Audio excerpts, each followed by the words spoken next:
누가복음 17장 11절부터 19절 말씀입니다. 우리 한 목소리로 봉독하도록 하겠습니다. 시작.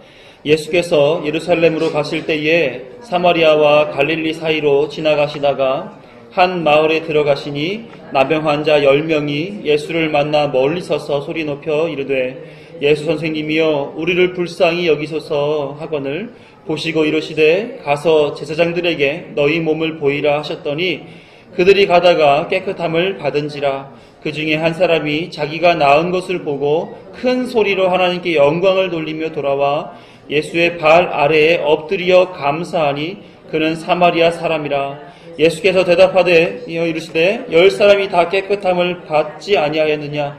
그 9은 어디 있느냐? 이 이방인 외에는 하나님께 영광을 돌리러 돌아온 자가 없느냐 하시고 그에게 이르시되 일어나 가라. 내 믿음이 너를 구원하였느니라 하시더라. 이 말씀이 예비하신 하나님의 은혜와 평강이 저와 여러분에게 함께 하시기를 간절히 소망합니다. 혹시 이거 보세요? 가족끼리 왜 이래? 드라마 보세요? 저는 잘 보진 않지만 주말이면 우리 집 여자들이 모여 앉아서 이 드라마를 봅니다. 무슨 재미있는 소재를 가지고 만든 드라마인가 해서 알아보니까 아버지의 재산을 미리 증여해 달라고 자식들이 요구하자마자 아버지가 소송을 걸어요. 그 소송이 걸렸는데 아버지가 승소를 하지요. 그리고 나서 풀어져 나가는 그런 스토리들인 거예요. 이 소송에 대한 이야기들을 보게 되면 그런 거죠. 이기적인 자식들을 교육시키려는 아버지의 고육직책이었다 하는 거죠. 근데 안타깝게도 드라마가 시대를 반영한다라고 하는 측면에서 봤을 때 이것은 이 시대의 어두운 면이 분명히 표현된 것이다 이런 생각이 들게 됩니다. 씁쓸한 이야기죠. 사실을 보니까 매년 이와 같은 효도 소송이 벌어지고 있다라고 그래요. 2013년만 하더라도 대략 한 250건에 가까운 그런 소송이 벌어졌다고 합니다. 당연히 태어나서 성인이 될 때까지 부모의 영향, 부모의 공급을 늘 받으면서 살아가지요. 그러므로 자신을 만들어 온 핵심적인 분들이 바로 부모님입니다. 그래서 효도를 해야 되느냐, 효도를 하지 말아야 되느냐에 대한 고민이 지금까지는 없었어요. 그래서 과거에는 이런 걸로 고민했죠.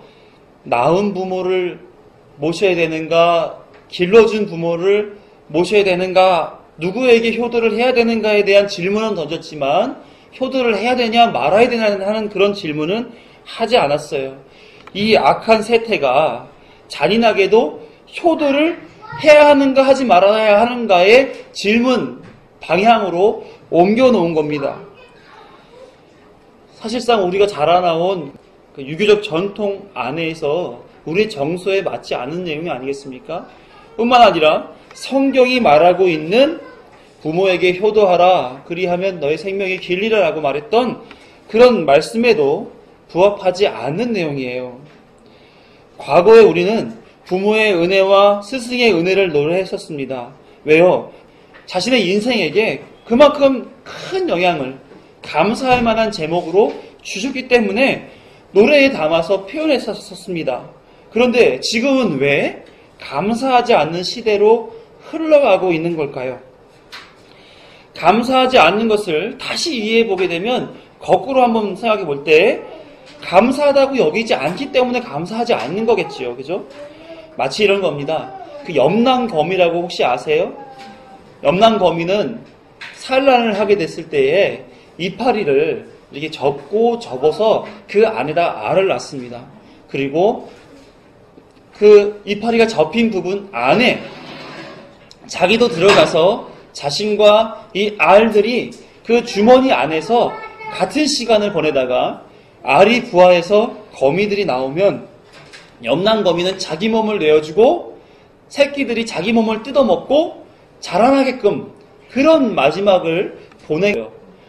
이 염랑거미처럼 부모의 역할이나 부모의 삶이나 부모의 은혜가 마치 자기를 위해서 자신들이 살아나가야 할 발판으로 여겨지고 또 자신이 살아가야 할 수단으로 여기는 그런 염라범이 새끼와 같은 그런 모습으로 여겨졌다라고 하는 겁니다. 그렇기 때문에 부모로부터 증여를 받고 부모에게 효도를 하지 않는 것은 이렇게 사고방식을 가진 자들에게는 마치 당연히 여겨지는 거죠. 누가 만들어 놓은 겁니까? 세상이 만들어 놓은 거예요. 그렇게 이기적으로 자신 중심으로 살아가게끔 만들어 온 세상이 부모에게도 그렇게 하지 않게끔 만드는 사고방식을 갖게 만들었다라고 하는 거죠. 그러나 성경은 감사가 없는 자들에게 대한 이유를 두 가지로 지적하고 있어요. 첫 번째는 뭐냐면 다 자신이 이루었다 라는 생각을 가지기 때문에 감사가 없다라고 얘기하는 거예요. 고린도전서 4장 7절을 보시면 누가 너를 남달리 구별하였느냐 내게 있는 것 중에 받지 아니한 것이 무엇이냐 내가 받았은즉 어찌하여 받지 아니한 것 같이 자랑하느냐. 누가 태어나면서부터 먹을 양식과 입을 옷을 가지고 나온 자가 있습니까? 누가 스스로 보호하고 스스로 배움을 가지고 스스로 사람답게 성장한 자가 있느냐 하는 거예요. 그러나 감사가 없는 사람은 이에 대한 이해가 없는 거죠. 지금까지 내 힘으로 자라나왔고 누구의 도움도 나에게 공급되어지지 않았다라고 내가 다 이루었어 라고 말하는 천상천하 유아독전, 하늘 위와 하늘 아래에서 오직 나만 홀로 존귀하다라고 생각하는 그런 사람입니다. 또 두 번째로서 감사가 없는 자를 성경은 이렇게 얘기합니다. 두 번째, 자신의 힘으로 무엇이든지 할 수 있다라고 생각하는 사람이죠. 시편 기자는 이렇게 고백했어요. 세상에 가치 있다는 것을 다 가져본 다윗이 이렇게 고백합니다. 시편 39편 4절 여호와여 나의 종말과 연한이 언제까지인지 알게 하사 내가 나의 연약함을 알게 하소서. 세상의 모든 것을 다 가졌던 다윗은 이렇게 고백합니다. 나의 연약함을 알게 하소서. 왜요? 정말로 중요한 생명에 대한 부분에 있어서 나는 아무것도 할 수 있는 게 없더라 하는 점에 있어서 그는 나의 연약함을 알게 하소서 이렇게 고백하고 있는 거죠. 솔로몬도 전도서를 쓰게 되면서 헛되고 헛되다라고 얼마나 자신의 인생과 이 모든 세상 가운데의 가치들을 판단하고 있습니까? 세상을 다 가진 자와 같았던 진시황도 또 알렉산더 대왕도 죽음 앞에서 자신의 무기력함을 인식하고 죽게 되었습니다. 감사가 없는 자는 자신의 무기력함을 알만한 지혜가 없어요. 혈기왕성한 그때가 영원하리라고 하는 오만 속에서 살면서 감사는커녕 자신의 이기심을 채우기 위하여 혈안이 되어 살아갑니다. 나는 할 수 있어. 내가 이 세상 모두를 다 내가 소유할 거야. 이렇기 때문에 감사하지 못한다라고 성경은 표현하고 있는 것입니다. 그러므로 감사하지 못하는 자들은 과거로부터 현재에 이르기까지 또 현재로부터 자신의 생을 다할 때까지 하나님 없이 자기 중심적으로 살아가는 자들입니다. 하나님이 계시지 않은 자의 판단은 결국은 자기 중심적으로 나 혼자 다 한 거야. 나 혼자 다 해낼 수 있어 라고 판단하는 거죠. 마치 자신이 하나님인 것처럼 자신의 삶을 자신이 주관할 수 있는 것처럼 판단하여 그렇게 감사가 없는 삶을 살아내더라는 것이죠. 항상 범사에 감사라는 것이 하나님의 뜻임을 감안하여 볼 때 이들 안에 하나님 계시지 않음은 벌써 자기의 심판을 받아 멸망의 길로 걸어가게끔 되어 있는 자다라는 것을 우리에게 알게 해줍니다. 이렇게 보면 참 세상이 악하구나. 세상이 참 관계들을 다 깨어가는구나. 부모와 자식 간의 관계는 본질적인 관계요. 사람들과 사람과의 관계 속에서 감사하는 그런 공동체성은, 그 가치는 아주 기본적인 그런 관계임에도 불구하고 이것들이 지금 깨어지고 있는 거예요. 그러니 얼마나 세상이 악하여지고 있고 세상이 정말 마지막 때에 이르러 가고 있다라고 하는 것을 우리가 알 수 있게 되는 거죠. 바울은 디모데에게 마지막 때의 세상에 대해서 설명하면서 이렇게 기록하고 있습니다. 디모데후서 3장 1, 2절을 보게 되면 너는 이것을 알라. 말세 고통하는 때가 이르러 사람들이 자기를 사랑하며 돈을 사랑하며 자랑하며 교만하며 비방하며 부모를 거역하며 감사하지 아니하며. 이것이 다 뭡니까? 마지막 때에 드러나질 일들이다. 그게 지금 현실로 지금 드러나고 있는 상황인 거예요. 사랑하는 성도 여러분, 그렇다면 여러분들은 어떠세요? 감사하고 살아가고 있으십니까? 오늘부터 3주간에 걸쳐서 우리가 감사에 대한 이야기를 나누려고 해요. 자, 오늘 첫 번째 감사에 대한 이야기, 감사의 대상에 대한 말씀을 나누려고 하는 겁니다. 감사가 하나님의 뜻임을 알고 감사한 인생을 살아야 할 우리가 과연 누구에게 감사를 해야 하며 그 방법은 무엇인지에 대해서 오늘 말씀을 나눌 거고요. 그리고 다음 주와 그 다음 주를 이어서 하나님이 원하시는 감사를 했던 바울을 통해 감사의 내용이 무엇인지를, 그리고 어떻게 사는 것이 그리스도인으로서 감사로 사는 삶인지, 그리고 감사의 결과가 무엇인지에 대해서 우리가 알아보도록 하려고 하는 겁니다. 첫 시간으로서의 감사의 대상 되시는 하나님에 대한 이야기를 나누어 보려고 해요. 성경에서 나오는 고난의 삶과 교훈을 준 인물 중에 하나를 꼽으라 그러면 욥을 꼽을 수 있을 것입니다. 욥기에 보면 그가 당한 고난은 참으로 비참하지 않을 수 없어요. 고난의 원인이 무엇인지 알지도 못하는 가운데에서 그가 가졌던 모든 재산과 자녀와 아내까지도 한순간에 다 사라지는 어려움을 겪습니다. 또한 더 나아가서 자기의 온몸에도 종기가 나서 질그릇으로 온몸을 긁는 자신을 봐야만 했습니다. 그럼에도 불구하고 그는 이렇게 고백하지요. 모든 재산이 사라졌을 때에 욥기 1장 21절에 보면 이르시되 내가 못해서 알몸으로 나왔사온즉 또한 알몸이 그리로 돌아가올지라 주신 이도 여호와시요 거두신 이도 여호와시오니 여호와의 이름이 찬송을 받으실지니이다 하고, 또 더 나아가서 온몸에 종기가 나고 부인이 저주하고 떠나갈 때에도 이렇게 고백해요. 2장 10절을 보시면 그가 이르되 그대의 말이 한 어리석은 여자의 말 같도다. 우리가 하나님께 복을 받았은즉 화도 받지 아니하겠느냐 하고 이 모든 일에 이욥이 입술로 범죄하지 아니하니라. 하나님을 알지 못하는 자연인인 경우에 이런 상황이 주어지게 되게 되면 세상을 원망하고 생명을 끊을 결단까지도 할 상황이 됐지요. 그러나 욥은 그러지 않았습니다.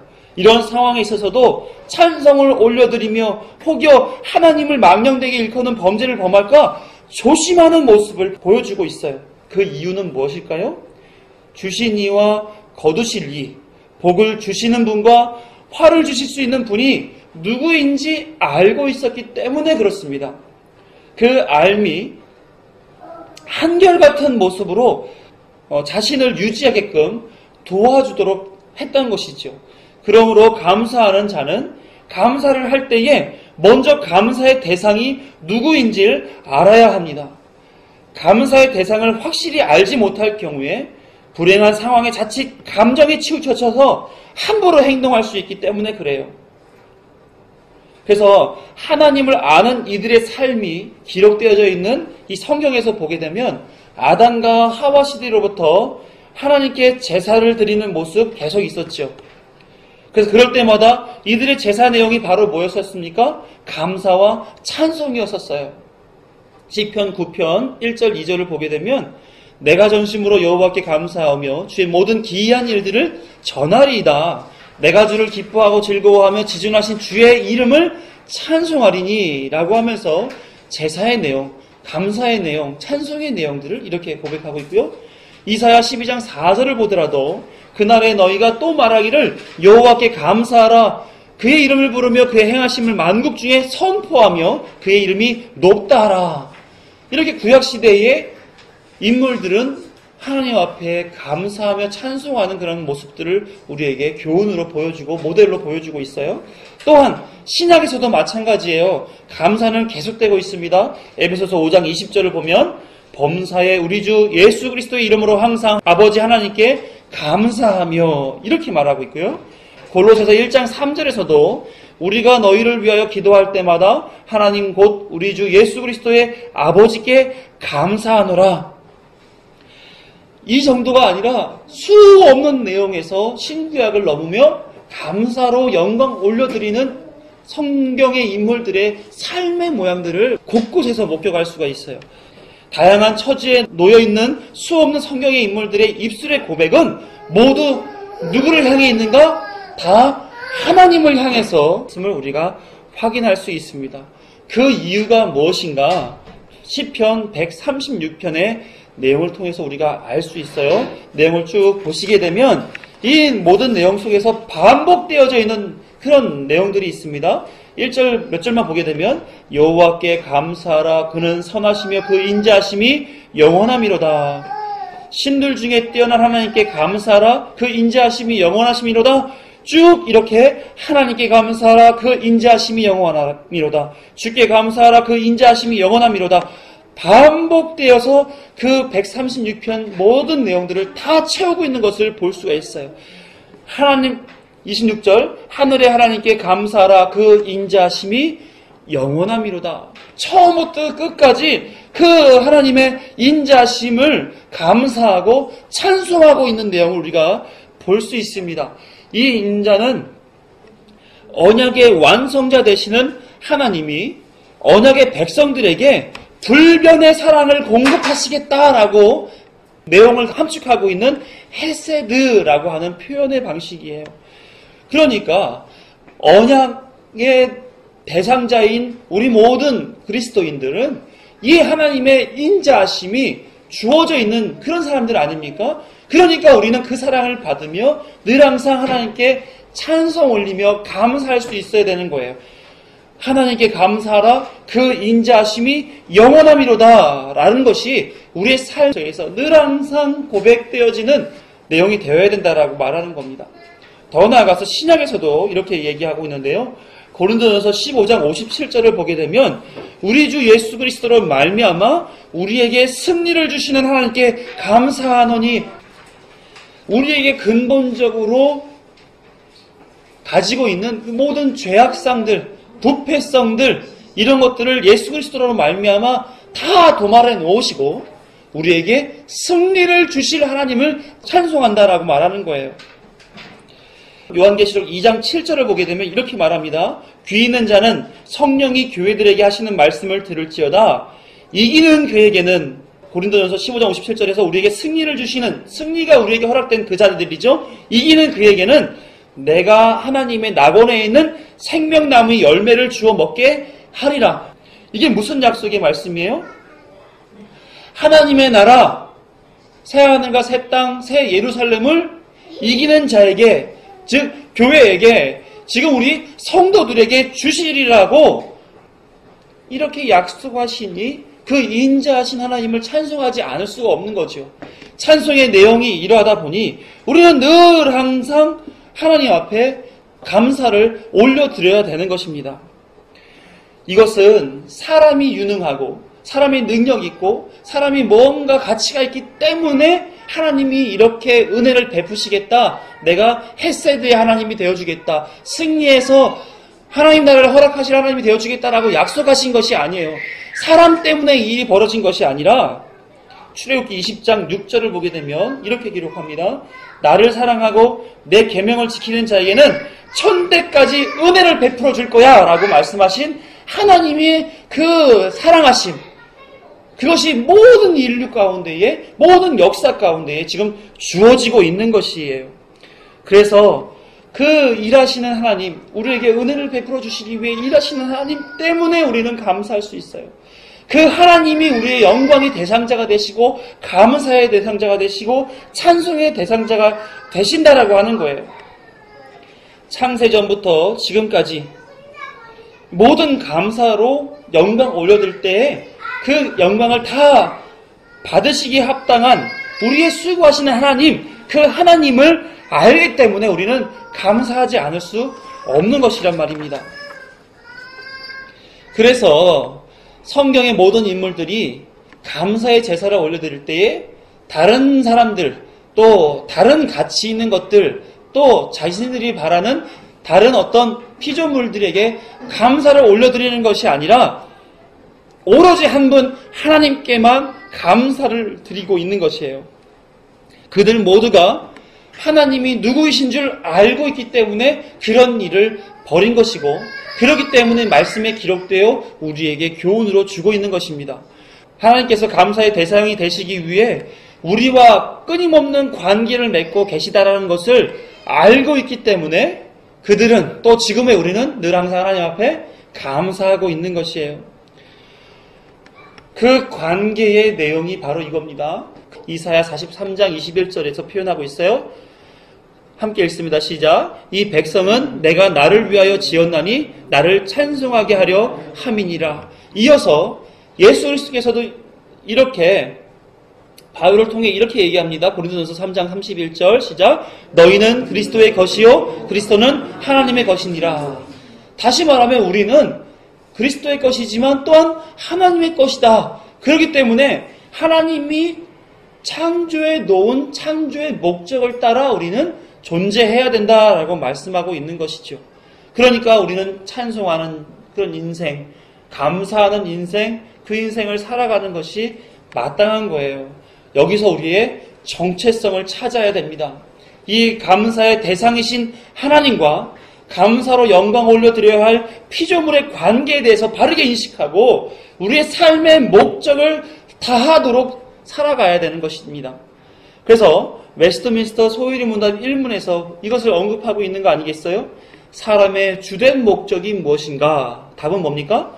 하나님을 영화롭게 하고 영원토록 그를 즐거워하는 것이다.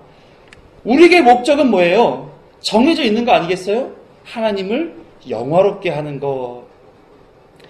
그런 삶으로서 우리가 드리는 감사가 곧 하나님께 영광이 되는 겁니다. 고린도전서 10장 30절 31절을 보시면 만일 내가 감사함으로 참여하면 어찌하여 내가 감사하는 것에 대하여 비방을 받으리요. 그런즉 너희가 먹든지 마시든지 무엇을 하든지 다 하나님의 영광을 위하여 하라. 내가 감사함으로 내 감사함으로 삶을 살면 내 삶에 먹는 문제, 마시는 문제, 무엇을 하는 문제가 다 하나님 앞에 영광으로 올려진다라는 표현이죠. 그래서 바울은 자신의 삶 속에서 매사마다 다 하나님께 영광으로 올려지는 일이다라는 것을 인식하고 끊임없이 감사를 잃지 않고 살았다라고 하는 거예요. 그의 서신서들을 보게 되면 이렇게 얘기합니다. 수시로 감사할 내용이 나게 되면 바로바로 바울은 이렇게 고백해요. 로마서 6장 17절을 보게 되면 구원해 주신 하나님을 사람들에게 가르치면서 이렇게 얘기합니다. 하나님께 감사하리로다. 너희가 본래 죄의 종이었더니 너희에게 전하여 준 바 교훈의 본을 마음으로 순종하여 라고 하면서 그들에게 먼저 선포하는 거예요. 하나님께 감사하리로다. 또 오호라 나는 권고한 사람이로다. 이 사망의 몸에서 너와 나를 건져내려라는 아주 위대한 그 깨달음을 가진 후에 이렇게 얘기해요. 로마서 7장 25절에서 우리 주 예수 그리스도로 말미암아 하나님께 감사하리로다. 그런즉 내 자신이 마음으로는 하나님의 법을 육신으로는 제 법을 섬기노라. 이렇게 고백하면서 감사하다는 표현을 하죠. 또 동역자에게 같은 마음을 주신 하나님을 경험하면서 이렇게 고백합니다. 고린도후서 8장 16절 너희를 위하여 같은 간절함을 디도의 마음에도 주신 하나님께 감사하노니. 매사에 감사한 거예요. 한 걸음 더 나아가서 의미심장한 소식을 접할 때 이렇게 고백했어요. 데살로니가전서 3장 9절 우리가 우리 하나님 앞에서 너희로 말미암아 모든 기쁨으로 기뻐하니 너희를 위하여 능히 어떠한 감사로 하나님께 보답할까. 어떠한 감사로. 벌어지는 일들을 보니 어떻게 내가 하나님께 이 감사로 보답을 드릴 수 있겠습니까? 라고 그 많은 사람들 앞에 공포하며 얘기를 하고 있는 것이죠. 어떻습니까? 우리가 고백하는 그 감사와 또 감사의 상황과 감사의 내용이 사도 바울 혹은 성경에 나와 있는 성경의 인물들과 어떠한지를 우리 한번 생각해 봐야 됩니다. 오늘 본문에 들어와서 오늘 본문은 너무나 잘 알고 있는 본문이죠. 나병 환자 10명이 있었는데 예수님 앞에 그들이 불쌍히 여겨 주시옵소서라고 큰 소리로 외쳐 부르짖으니 예수님께서 그들을 치료해 주셨고 몸을 제사장에게 보여줘라. 그래서 그들은 제사장에 가는 길 속에서 다 나음을 확인합니다. 그런데 그 중에 한 사람만 돌아와 예수님 앞에 큰 소리로 하나님께 영광 돌리며 돌아와서 감사했습니다. 그랬더니 예수님이 이렇게 얘기하죠. 다 10사람이 깨끗함 받았는데 9은 어디 가고 너만 감사할 줄 아느냐? 그랬더니 그 감사의 대가로 어떤 걸 주었습니까? 내 믿음이 너를 구원하였노라. 이렇게 말씀하시고 그에게 구원을 허락하셨단 말이에요. 그러므로 감사하는 자는 이렇게 자신에게 주어진 그 내용을 통해서 예수님 앞에, 하나님 앞에 감사할 줄 아는 사람들입니다. 감사를 경험하면 그 감사에 대해서 솔직한 마음으로 돌아와 감사를 해야 되는 거예요. 누구한테요? 하나님 앞에. 감사의 대상이 되시고 우리의 믿음과 승리와 구원의 주관자 되시는 분, 그 하나님께 우리의 감사가 집중되어 있는지 한번 점검해 봐야 됩니다. 이 한 사람처럼 감사의 대상이신 예수님 앞에 자신의 감사가 집중되어 있는지 우리가 확인해 봐야 된다는 얘기예요. 그렇지 않은 경우 많은 세상 사람들은 어떻게 감사에 집중하는지 아십니까? 돈이나 건강이나 성공이나 인기나 이런 어떤 세속적인 복을 얻어야만이 감사할 수 있게 돼요. 하나님이 감사의 대상인데 감사를 올려드려야 할 그것을 목적 삼지 않고 내게 좋은 것이 떨어졌을 때, 내게 가치가 있는 것을 얻게 되었을 때, 내가 원하는 것이 성취되었을 때 그때 그 내용만 가지고 감사하다 이렇게 표현한단 말이에요. 그러니까 감사 헌금이다라고 말하는 것은 늘 항상 있어야 되는 헌금인 거고요. 감사한 삶은 범사에 있어야 되는 거예요. 그렇기 때문에 감사는 어떤 상황의 결과로서 행하는 것이 아니라 하나님이 나와 함께 하신다, 하나님이라는 분이 계신다라고 하는 그 내용 한 가지만으로도 늘 감사할 수 있는 것입니다. 성경의 수많은 인물들의 감사를 볼 때 어떠한 형편 속에서도 하나님께 감사했어요. 그들은 하나님과 함께 있기 때문에 감사했습니다. 감사는 하나님이신 것이지, 감사의 대상은 하나님이신 것이지 하나님이 해주신 일에 대해서 감사로 삼지 않았단 말이에요. 그러므로 한결같은 모습으로 좋은 일이 있든 나쁜 일이 있든 즐거운 일이 있든 불행하다라고 여길 그 일이 있든 늘 항상 한결같은 모습으로 감사할 수 있었습니다. 그것이 피조물된 자들의 영광의 내용인 거예요. 어떨 때는 감사하고 어떨 땐 감사하지 않게 여기고 어떨 때는 하나님 앞에 뭔가 드림으로 감사를 표현하는데 어떨 때는 하나님을 원망하고 하나님이 나한테 이렇게 하실 수가 있습니까? 라고 말하는 거, 이것은 어떤 것이 감사가 되어야 되고 누구에게 감사가 되어야 되는지에 대해서 바르게 인식하지 못하고 있기 때문에 행하는 행동이다라고 하는 겁니다. 사랑하는 성도 여러분, 우리는 눈에 보이는 상황, 물질, 가치 이거를 쫓아 살아가는 사람들이 아니에요. 물론 이 세상을 살면서 물질적인 그런 부요함 되게 중요합니다. 그러나 영적이고 본질적인 것을 추구하고 살아가는 것이 진정한 가치임을 아는 그리스도인으로서 세상 사람들이 고백하는 감사와 같을 수는 없다는 얘기예요. 그래서 우리가 조금 더 잘 되면 감사하고 좀 안 되면 감사를 못하는 그런 인생이 되면 안 된다는 얘기입니다. 그거는 이방인들이나 자연인들이나 하나님 앞에 멸망당할 족속들도 하는 얘기 아닙니까? 그렇잖아요. 이제라도 내게 가치 있는 일이 무언가가 주어져야 감사하는 자가 아니라 늘 항상 하나님이 함께 계신다는 그 믿음 때문에 감사로 점철되어 있는 그런 삶을 살아내는, 또 감사의 대상이 누구신지 분명하게 인식하여서 그분께만 감사할 줄 아는 그런 믿음이 있는 성숙한 그리스도인이 되시기를 간절히 축원합니다. 기도하겠습니다.